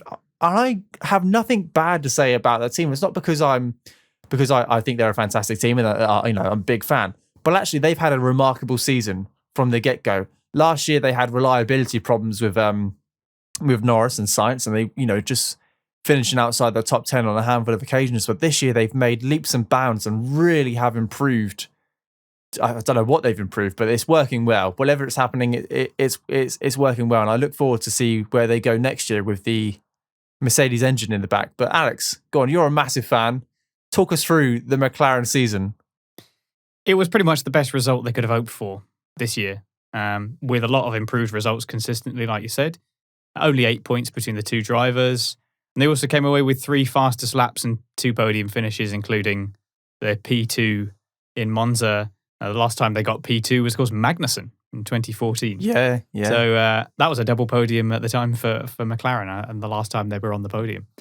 There's still some problems that they encountered with development over the season. Obviously, at the time, it seemed that it was related to the homologation period and getting ready for the new Mercedes engine, preparing new parts to accommodate what is the largest engine on the grid, because it requires a slight change in the style of the car, especially the shape of the chassis and the like. It did mean that there was that period of time, I think it was between the Tuscan Grand Prix to the Portuguese Grand Prix, where they had 3 retirements and only 3 points finishes from both cars in a period of 4 races. And there was kind of that difficult period for them. You also already mentioned the race that Sainz didn't even start, which is not a particularly good look, an exhaust failure, wasn't it? They also had to contend with financial difficulties with this year, because obviously the automotive sector of McLaren really was basically crippled by the pandemic. They couldn't properly produce cars, and they probably weren't really selling any either. And so they had to announce a sale of a considerable stake in the racing team to a US investment company. So it wasn't all good news for McLaren this year, and I say that out of kindness, because you need to be, it's being critical out of love, because overall the results were brilliant. I mean, it was an incredible season, and it started off in the best possible way with Lando on the podium. We also saw, just before we get into the drivers themselves, we also saw a rather amusing spat between Otmar Sapnauer and Zach Brown over the Racing Points controversial design. There was something about obviously Zach Brown had contended their potential breaking of the rules, and I think Sapnauer said something like, Zach Brown only understands historical racing, and Zach came back with a sort of, well, you're the one that's driving a historical car, kind of, which I thought was quite a good comeback. But yeah, it was a lot of good news for McLaren, but we just have to be careful of the difficulties that they might face going forward. They've still got to contend with this new engine. It's exciting that they're going to be McLaren Mercedes again. There's no doubt that's just that very name inspires a little tingle in the back of the spine. But let's not get too carried away. There's still a lot to deal with. Let's get into the drivers themselves then. So Sainz actually had pretty mixed results over the course of the season as a whole, but was consistent enough in the second half in particular that it didn't affect him too much, I don't think. He certainly finished ahead of Norris on points, like you mentioned. Qualified a career best third in the Styrian Grand Prix. I think he just lost a few positions, had a slow stop, had to give way to Lando at one point and ended up finishing 9th in the end. But otherwise, it was a positive start. One car qualifying third and another one finishing third. So that's not too bad. He also had his brilliant P2, which was almost a race win in Monza. I want this win, Tom. That was magical. That was incredible. It was just slightly off. Obviously, the AlphaTauri was able to hold its own there, and Gasly did a great job. But Sainz came up with 9 top 6 finishes and a fastest lap. A particular highlight for me was probably his bold start in Portimao, where he briefly led the race after passing both the Mercedes at the start. Yeah, and I'm there, and I'm like, This is a McLaren in the lead on merit. What's going it's on? Happening. How's this happening right now? He was also running 4th at the 70th anniversary Grand Prix before he had his tyre failure. Now, if he hadn't had the tyre blowout and the Mercedes still had, he would have been on the podium instead. So, yeah, it was a great season for Sainz, and he showed that he's now got a lot more experience as a driver, but at the same time, very, very closely matched with his teammate Lando Norris. And speaking of Lando Norris, tell us a bit about Lando's season, Shane. I think Lando has had an incredible season. He's only been in Formula One for a few years, and he's been matched up against Carlos Sainz, who's got a heap of experience and clearly is a very, very talented driver. Out-qualified Sainz, only just. It went down to the wire for the last race, but also only scored, 8 points less than his teammate, which it just goes to show how consistent these two drivers are as a pairing. Norris had that fantastic podium in Austria, the first race of the season, that classic Scenario 7 moment, which felt like an absolute eternity when he crossed the line, and we needed to see whether, I think it was Hamilton. We were waiting for Hamilton's penalty to come through? Well, he had the penalty. He had the penalty. We just had to see whether or not Lando could get within 5 seconds. The timing screen, we were waiting for the timing screen to show up, and it just disappeared at the last moment, just as he crossed the line. And I think it's because everyone was waiting to see, and to achieve a third place on your opening lap on your opening races, it started off fantastic, and I think it was a massive confidence boost as well. And he just continued throughout the season. He never scored a podium again, unfortunately, but Carlos did. But that doesn't take away the fact that he was in, the top 10 on multiple occasions, sometimes finishing 4th and 5th, scoring a decent amount of points for the McLaren outfit. And I think we've done to see positive things. This is what I said at the start of the podcast. We've got these new drivers coming through who are pushing the benchmark higher and higher. That we've had Norris come through. He's done a couple of years, and he's arguably matched Carlos Sainz. Because you don't get much closer than 8 points across a whole season, 17 races, and only 8 points separate them. Carlos did DNF a couple more times, and DNF twice, whereas Norris did once, and Carlos obviously didn't start. So maybe there's a handful of points there as well. But Norris has got absolutely nothing to worry about. I think he's going to be in that McLaren for a while longer, and I think we'll continue to see good things from Norris going into future years. Obviously, he's going to lose his bro Carlos, who's going to Ferrari. He's going to be gaining Daniel Ricciardo, which I'm sure he's absolutely ecstatic about. but also a little bit nervous as well because Daniel was just another caliber of driver, and I wonder how he'll match up against Ricciardo. I don't think it'll be massively competitive, as I don't think there'll be any competition or much competition between the two drivers. I think Ricciardo will probably outscore Norris next year, but I think it'll be more. I think we'll see a perfect pairing again, like Carlos and Norris. I think we're going to see a real good pairing at McLaren. And it's just good to see what that team's achieved over the last 5 years. They've gone from, they went for a stage of getting a driver every other year or getting a driver every year because it just wasn't working out.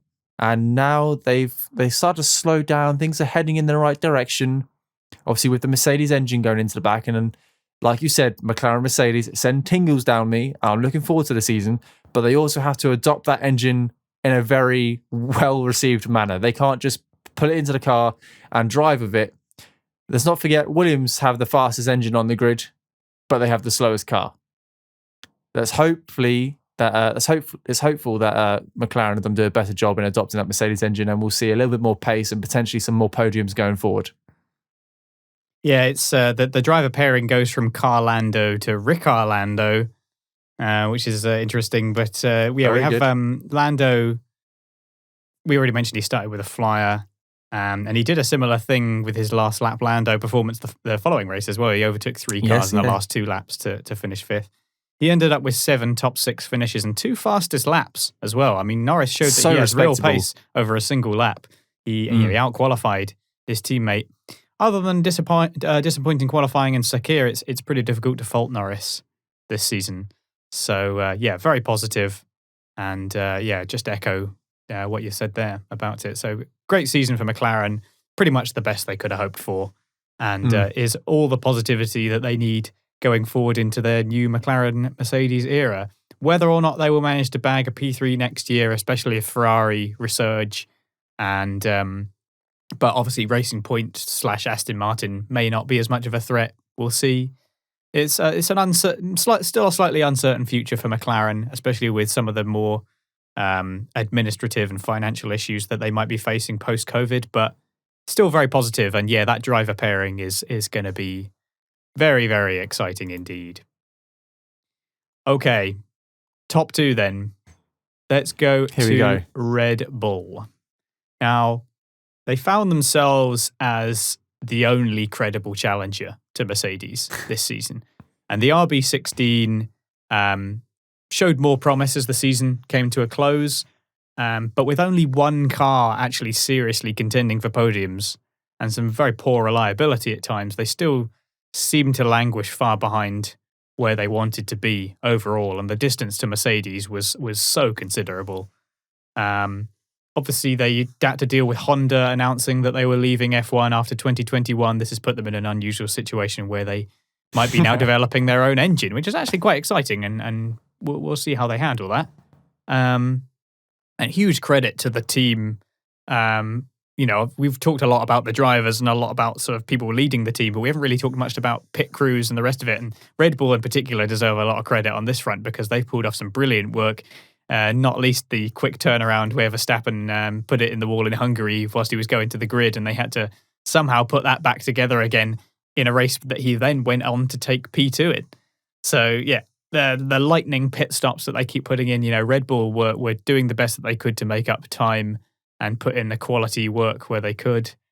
But the story of the season for Red Bull was the gap between their 2 drivers, unfortunately. That kind of became the headline because Verstappen was incredible this year. Absolutely incredible. And the story just became the gap between the 2 of them. They had a pretty bad start in Austria. It wasn't a good start of the season. Verstappen retired. Albon, almost could have won that race, and we'll get into Albon later on, but there was lots of mechanical DNFs that they had to deal with. But ultimately, after Austria, Verstappen went on to score 9 consecutive podiums, whilst Albon scored just 1 and struggled consistently to even finish in the top 6. And that was the story of Red Bull this season, unfortunately. Yeah. It's a shame that was the focus of the season and not how well Max has done. I feel like we talk more and the global press talk more about how bad Alex has done this year And we'll move on to the drivers, individually in a second, rather than how well Max has done. But Red Bull secured 319 points this year, which is, a great effort. They're clearly easily in second place. They really had they went into this year knowing that they probably weren't going to beat Mercedes because Mercedes was so dominant, but also that they had a very, very good race car underneath them. And with two drivers who should be able to achieve a good amount of points between them, P2 was always going to be, their place in the Constructors' Championship. Reliability, Albon DNF'd twice, whereas Max DNF'd 5 times, which we'll go on to Max in a minute and how many times he DNF'd and how close he came to changing the driver's standings going forward. Alex, I don't know. Red Bull have done well this year, but like you said, there's a bit of sorrow that they didn't do better, and it's because one of their drivers did let them down. And me personally, I've always bounced between Alex is doing a good job, Alex is doing a bad job in this podcast, and that's because some races he was right behind Max and finished in P4, exactly where he needed to do that. And some races he was a minute and a half behind Max, being lapped twice, finishing in P11, not scoring any points when Max is on the podium. So it's just very, very inconsistent from Albon. And across any team, you don't want inconsistency. You'd much rather have a consistent driver finishing in P6 or P5 rather than a driver who sometimes finishes in P3 but also sometimes finishes in P15. And I know that's the quite a wide spectrum, but that's the reality of the situation. So Red Bull, on paper, had a very good season as a constructor. They finished P2, brilliant job. But going into their individual drives or going into their drivers individually, it reads a very different story. And unfortunately, it's the different end of the spectrum again. We've got Albon who's struggled, and we've got Max who almost got P2 in the drivers' standings, which is incredible, absolutely incredible. But also being able to almost achieve P2 in the standings also highlights how far behind his teammate was in this season. So, Alex, who do you want to start with? You can take it away. Let's talk about Verstappen, because this is his best season to date. It is by some margin as well. He was unbelievable this season. He'll be disappointed to have only 2 wins, I think. It's pretty difficult to single out a particular performance because he was so consistently brilliant. I mean, it's quite difficult to overstate just how good he was. He suffered from mechanical issues, and the only retirement that could have possibly been avoided was in Sakir. And we talked about in the post-race where I think he just forgot that there was gravel there, and he probably could have handled that a bit better. These things happen. The rest of it was just mechanical issues that he couldn't deal with. But aside from retirements, Verstappen failed to finish on the podium just once with his 6th in Turkey. That is incredible. He got on the podium every single race he finished apart from one. He had 3 fastest laps, a pole position. He outqualified his teammate all season. We know that Max Verstappen is good, but he's been Hamilton levels of consistency this season. In fact, in many ways, he's been more consistent than Hamilton, because Hamilton had fewer. Hamilton had more finishes off the podium than Verstappen did. So yeah, it's just an incredible season, and we haven't really talked that much about Verstappen in our post-race discussions because he's just been so stalwart for Red Bull. He basically is Red Bull this season. Yeah. He's just there holding that torch. He'll end up in like P2 or P3. It's like 12 seconds to the Mercedes in front of him and 55 seconds to like the McLaren or whoever behind him. He's just there on his own doing his thing. There's not a whole lot to say. He's just got an incredible amount of pace. He understands that car. Whatever it's going on with that Red Bull, he clearly clicks with it, or maybe they really have just designed it around his driving style. I don't really know, but he's been immense this season. It's his best season to date by some margin, and I think Red Bull are probably doing everything in their power to keep a hold of him, because if they don't keep up those results and they're not able to actually contend with the championship, Verstappen's going to get frustrated, and the only thing that's really stopping him is that there isn't anywhere else for him to go, because he did turn down a Mercedes seat, didn't he? I think he was offered a Mercedes seat in 2014 and he turned it down. Which apparently he doesn't regret. Yeah. I guess he would have been against Hamilton, wouldn't he? And maybe True, you'd think true. that he'd Maybe he revel would the have been. opportunity to do that, but I don't know. But yeah, Yeah. Verstappen was unbelievable. Just incredible stuff from Verstappen, holding that team together. Actually, Max scored enough points on his own to keep Red Bull in P2 in the Constructors' Championship, which is it just goes to show how well he did. And I didn't know about that statistic, the fact that if he finished a race, he finished on the podium every time apart from once. The consistency there is incredible. And I've used the word incredible too many times now, but like I've said, Max's consistency only highlights the inconsistency of his teammate, Alex Albon. Yeah, Albon came so close to a perfect start to the season. He could have won in Austria. The thing is, the move that he made, and obviously we didn't talk about this because we started the podcast in Belgium. He is just right on the edge. It was a very, very daring maneuver. I think Hamilton's penalty was harsh. I know that Norris obviously gained from that and is exciting. McLaren podium right at the start. I do think that penalty was harsh. Hamilton didn't really do anything wrong. There was enough room for Albon to complete the move. He just didn't make it stick. They ended up coming in together. I don't think it was worthy of a penalty myself. He could have just been a bit more patient. There was nothing stopping him from just waiting. He was on soft tyres. He would have easily mugged those two on the straights coming out of the corners, especially in the DNS areas. He should have just waited and he could have won the race. Obviously, he didn't do that. The rest of, they say, is history. There was signs of a breakthrough appearing here and there. He definitely displayed a good handle on overtaking if he could get close enough, and that's what he struggled with. Just didn't seem to have the pace. The number of times I saw Albon in like P8 or something, and there's a 2.4 second gap to the car in front, and in the next lap, still 2.4 seconds. The following lap, it's still 2.4 seconds. Oh, now he's lost a tenth. And you're there like, come on, mate. Come on. Like, got the second best car on the grid. You've got this. Yeah. You've got the machinery under you. Let's do it. Because when he gets into position to overtake, he can do it. And he's made some impressive ones this season, but just something lacking the pace, just didn't have the confidence in the car.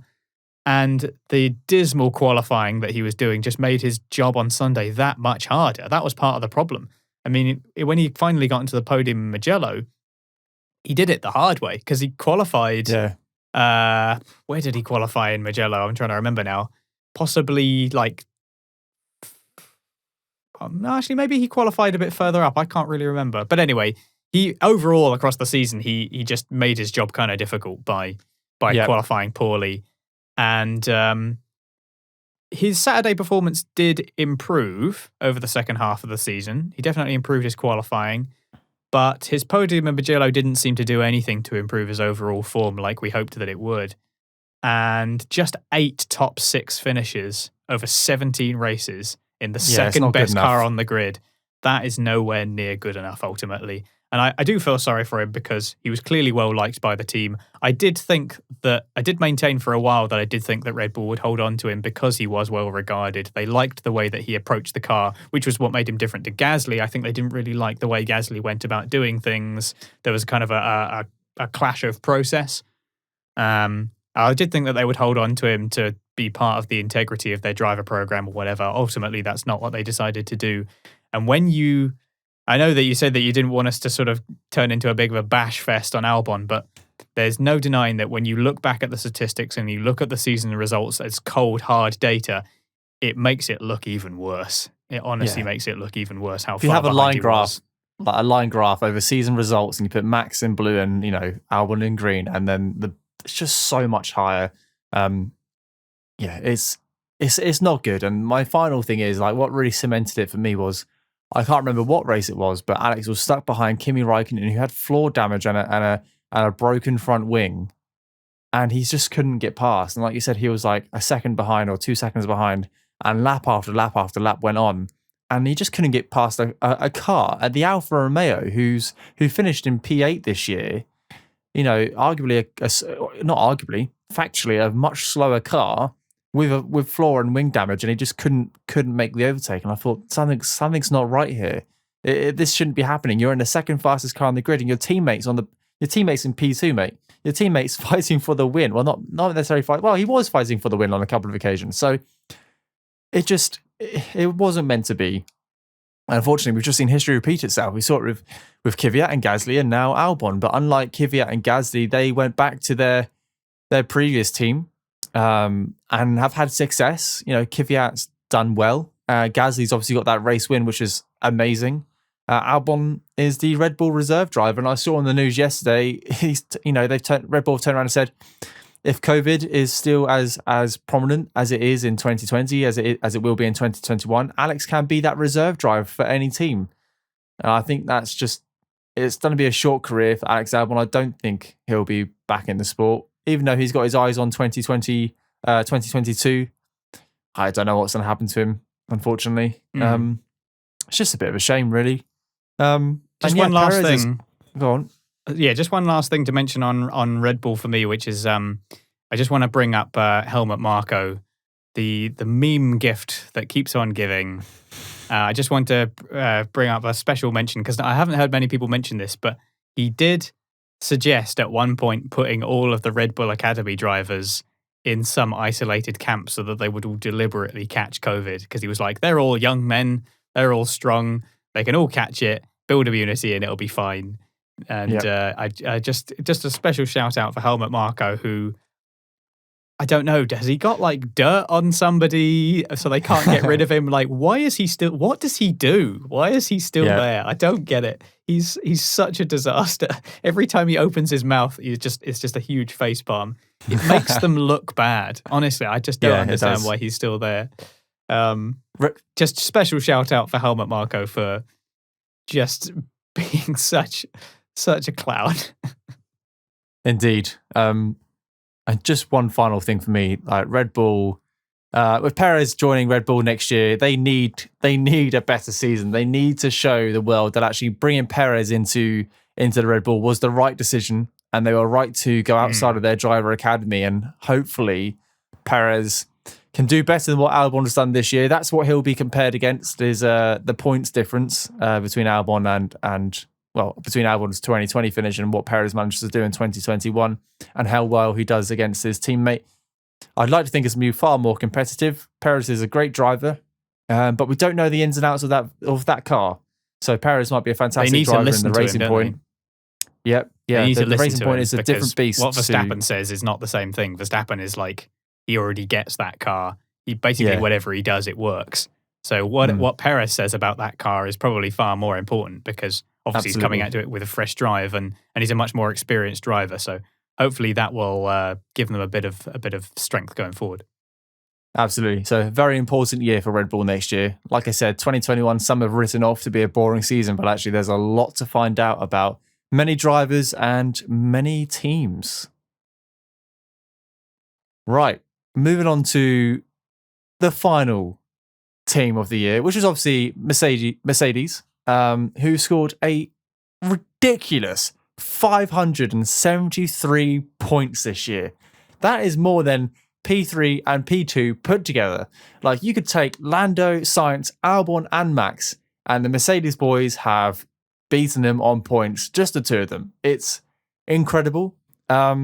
People complain that Mercedes is too OP, it's too dominant, but actually, let's just take a moment and give them a round of applause for their remarkable, just design specifications and their hard work to continuously improve that car throughout every single situation. They've designed the fastest car in Formula One. It is ridiculous. It's breaking records every time it hits the track, whether that be fastest laps or podium sits or it's ridiculous. And sometimes it does get a little bit tedious that Mercedes have won yet another race, but actually they've done an incredible job. And it's only been previous teams before this. Red Bull have done it, Ferrari have done it, Williams have done it. Everyone goes through that era where they are the best of their game. I don't know.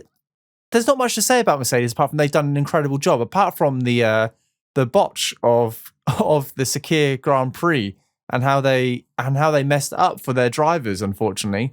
But they've even handled that well, as in they've learned. They understood what happened. I think Russell came over the radio whilst they were transmitting to the garage, and it was all broken up, and they fixed that issue. So obviously, instead of just dwelling on it, they fixed that issue going forward. But yeah, 573 points, and only one DNF. I think Bottas retired once. Yeah, one retirement all season, yeah. One retirement. Obviously, Hamilton didn't partake in one Grand Prix, but it doesn't count as a retirement. It doesn't count towards any statistics because there was another driver. Bottas with 2 wins and Hamilton with 11. But Alex, your instant thoughts on Mercedes AMG Petronas F1 team in 2020? Hit me. It doesn't quite feel like I can say that the best keep on getting better. I mean, in many ways they did get better, but they also had their fair share of howlers this season too. Because when it does go bad for Mercedes, it seems to go spectacularly bad. They don't seem to make small mistakes. It just goes completely wrong. They almost paid for it at the start of the season. We heard them both cars being ordered to stay off the curbs. They were dealing with overheating issues, and it looked like we might see a bit of fragility from Mercedes this season. Ultimately, we didn't really. That didn't really happen, but there were signs of it. We've already talked at length about what happened with Sakir. And also, Hamilton was a bit screwed over in Italy.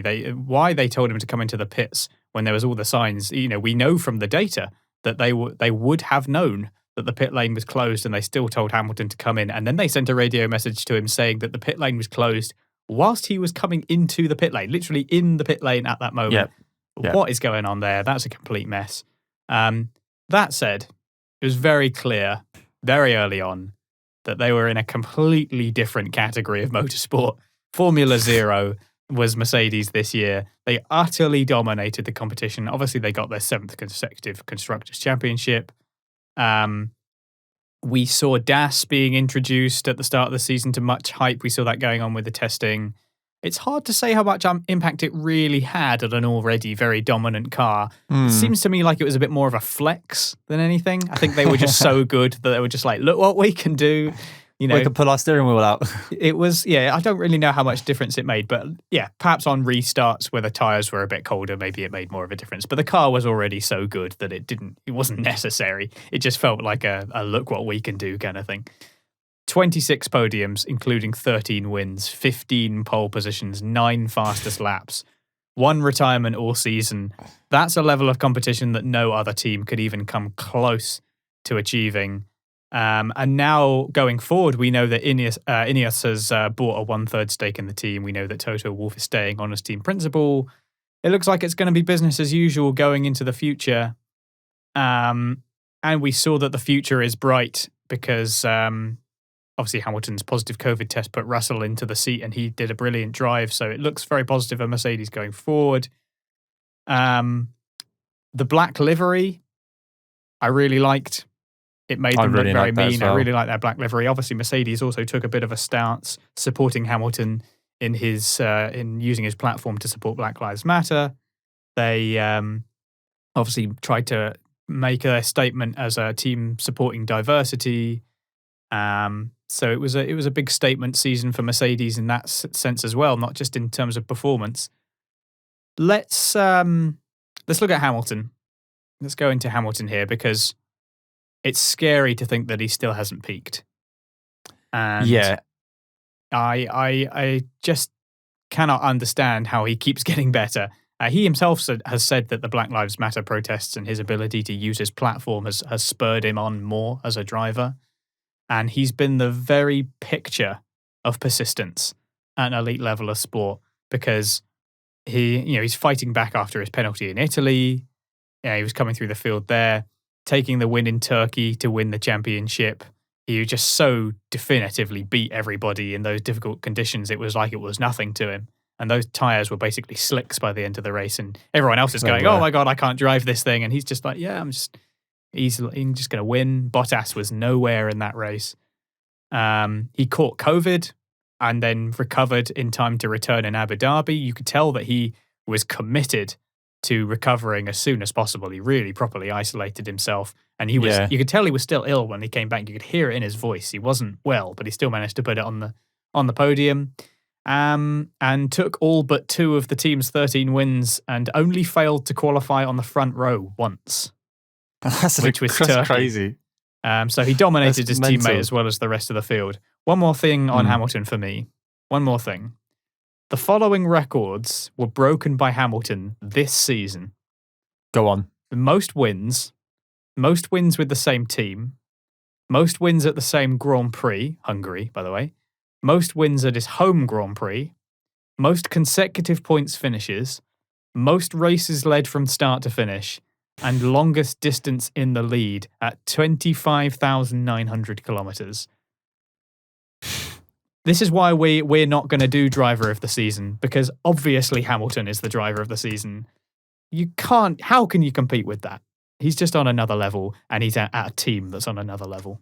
Yeah, it's absolutely remarkable, isn't it, when you break down what he's managed to achieve this year, through his social media, through his racing, through the formality of Formula One. Like, he managed to get Formula One to take a stance against, or to take a stance with these campaigns and change the formality of the build-up of the races, which is just incredible. The fact that he got them to say anything at all is impressive. Yeah, absolutely. It just goes to show that he's, Hamilton constantly says, and he says this every year, and, we all laugh at it and think, no, it can't be true.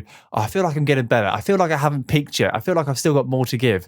And then the next year, he does this. And you think, oh, blimey, this guy hasn't peaked. And he's still got more to give. And this is why he's widely, known as one of the best Formula One drivers of all time. Matching Michael Schumacher and his 7-time Drivers' World Champions. It's just an incredible feat. And you've done a very good job in summarizing what Hamilton's achieved this year through, for the race and diversity, what Mercedes have done to help him use his platform, or to use the car as like as a statement. The car looks fantastic, and it's here to stay as well next year at least. No longer known as the Silver Arrows, but it doesn't matter because that car looks fantastic, and it gives a message as well. 11 wins out of 17 races, and 11 wins. And not to mention that Bottas only won twice. Like, as Hamilton grows, his teammate just shrinks into the corner, unfortunately. And I think we're going to have to address it. It's not quite a Red Bull situation where you've got Max being superb and Albon being very inconsistent. Bottas wasn't inconsistent this year. He was just not as good as Hamilton. Hamilton scored twice as many points as Bottas. No, he didn't, sorry. Hamilton scored 100 more points than Bottas, 120 points more than Bottas, which is a huge amount when you're driving equal machinery. It was a complicated outlook for Bottas this season. Like you say, he wasn't bad, and he wasn't necessarily inconsistent either. But yeah, he couldn't really compete at the same level. He obviously did finish second in the end. I think it would have been an embarrassment to finish anything other than second in that car because of how good it was. And he did show signs of really challenging Hamilton, especially you think of his spirited move into turn one at the Nürburgring where he was fighting for his position there. And even Hamilton commented on it that it was a slightly more aggressive Valtteri than we've seen before. He had some fantastic qualifying performances. I mean, he was really good on Saturdays at times, Bottas. And he was flawless in the opening round, except for maybe his grass cutting. He obviously qualified pole position and won the race. That's kind of what we wanted to see from Bottas version 17.8, whatever we're up to now. But he was also disappointing on multiple occasions too. He only won 2 races. He was struggling at Monza inexplicably. He just fell down the field after the start. We still don't really know what that was. He just seemed to just lose his head or whatever. Qualified just 9th in Turkey, which really wasn't good enough. And finished no higher than 8th in 3 out of the last 4 races as well. He just really kind of struggled. Not all of it his fault. Obviously, part of that was to do with what happened with Sakir as well. But yeah, he just couldn't quite compete on the same level. A little bit of being in the wrong place at the wrong time. And you think about Hamilton being able to pit under the VSC at Imola whilst Bottas was dealing with floor damage. But at the same time, maybe the way that Bottas was driving the car caused that floor damage. It wasn't just, oh, something's broken. It was just, you've caused this because of your driving. Yeah. So complicated outlook for Bottas. He just goes another season without really even making a dent on Hamilton's dominance. I can't see it being any different next season. I just don't. I think all the time Hamilton's in that Mercedes, no one's even going to touch him. I don't want you to be right, but there's no other reasonable predictions going forward into next year. Hamilton is on top of his game and he's continuously improving, and Bottas just hasn't been able to take the fight to Hamilton enough this year. He has on occasions, like you mentioned, but he just hasn't managed to do it consistently, only picking up 2 wins. And the fact that they've had such a dominant car this year, And Max has won twice, Sergio's won once, and Gasly's won once. Could have they been Bottas's wins? Could that have made the difference? We don't know, but there was definitely more to take from Bottas this year. There's more on the plate, and he just couldn't take it for whatever reason. It must be starting to get to him. I mean, there's a statistic going around that Nico Rosberg has, in 1 year has won just as many races as Bottas has done with Mercedes in 3 years now. Different car, different tracks. Obviously the cars got different as time goes on, but it's got to be starting to eat him up a bit. That another year's gone, and actually this probably hasn't been. He's finished P2, just finished P2. It's not been one of his best years in Formula One. He was closer on previous years. He led the championship on previous years, not this year, not at all. It's just. I think he led very briefly, didn't he, at the start? Yeah, but again, led for a few races. It's just not the year he wanted, and I really hope he can. I think I said this at the end of last year when we weren't doing the podcast, but we were just chatting about F1. I think I said I really hope he bounces back next year and takes the fight to Hamilton. I don't know. Could be in for an interesting season. Really could be. Depends on if Max gets any better or if Max has a little bit more consistency with his reliability. Again, something else to look forward to in 2021. Who's going to finish P2? Because it's not all set in stone. It really isn't. And it just makes the sport all the more interesting. The other difficulty for Bottas as well is that Mercedes are probably very happy with the situation because they've got the best driver in the grid and the best car. And then Bottas is there as the ultimate wingman. He's there to kind of unfortunately help Hamilton, and it just kind of works too well for Mercedes. They've done their situation where they've got two really good drivers who are able to bat it out together, and it was fantastic to watch. But I don't know how much fun it was for Mercedes. Probably not very fun at all for Toto and the likes of the management team. Yeah, so they've dealt with that, and they probably rather like the situation as it currently stands. They dominate everybody. They've got Lewis Hamilton to win the championship for them, and they've got the car to win the constructors. So I can't see it being any different for Bottas. He has been really, really good on occasions, especially on Saturdays. But catching Hamilton in that car seems a virtual impossibility. On the note of points, I made a point about 10 minutes ago how Mercedes have scored more points than P2 and P3 put together. But Hamilton has scored more points by himself, 347. If he was the only person driving that car this year, he would have still finished in first place, obviously, but the constructors as well, he would have still finished in first place. It's unbelievable what that guy is managing to achieve. Very, very special. And we, at the time of recording, we don't actually know that he's definitely going to be in that Mercedes next year. He still hasn't signed his contract despite saying he was going to do it before Christmas. But we do know that Toto Wolff is staying on, which means the likelihood of Lewis staying on is highly likely. And I don't see why he wouldn't be in the car next year. So I think congratulations, Lewis Hamilton, 8-time world champion. Exactly. It's going to happen if he's in that car, unless they're plagued with unforeseen reliability issues, which I can't see happening. I expect to hear a contract announcement probably on New Year's Day potentially. Maybe. Because it's the only significant day between now and the season start. Okay, that closes out our review of all the teams in the 2020 season. What a season it's been. Personally, my favourite season of this turbo hybrid era. I don't think that we'll see another season like this again for a long time. It has been so unusual, unless COVID impacts next season in a similar way as well. I hope it doesn't. I hope that we can get a more normal season again. But this will be one to cherish for sure. Lots of exciting results. Hope you've enjoyed all of our reviews. Do let us know what you thought of the season. We're also going to be doing some awards, some RPM awards, so keep an eye out for that episode as well, where you'll be able to give your own nominations for the awards as well. Don't forget to comment on the video down below if you're watching us on YouTube, and give us a subscribe as well if you like our content, like what we do. And if you're listening to the audio version, give us a rating and a review wherever you get your podcasts. It really helps out the show and gets us in front of people, and honestly, it's a nice feeling to know that people are listening, because I know that you're probably similar, Shane. I listen to a lot of stuff and watch a lot of things, but don't necessarily comment or like or anything or let it know that I'm listening. And it's something that I've been trying to improve, because a lot of, especially smaller creators, they have listeners, but they don't necessarily know that people are listening. And I'm a musician, so it's always nice to know when people are actually listening to your music, because you see the numbers, but that doesn't translate into an actual connection with someone. So it's always nice to know when somebody is actually listening. So thanks to everyone who's been getting in touch so far. And you can follow us and contact us directly at RacePerMinute on Twitter. And if you'd like to get in contact via email, it's info@raceperminute.com. Send us any questions or comments you had, and we'll get to them on the next episode. And if you really, really like what we do, you can support the show on Patreon at RacePerMinute, patreon.com/RacePerMinute, where for as little as £1, you can get access to our Discord. And as it goes up the tiers, everyone who supports us will be featured on the website.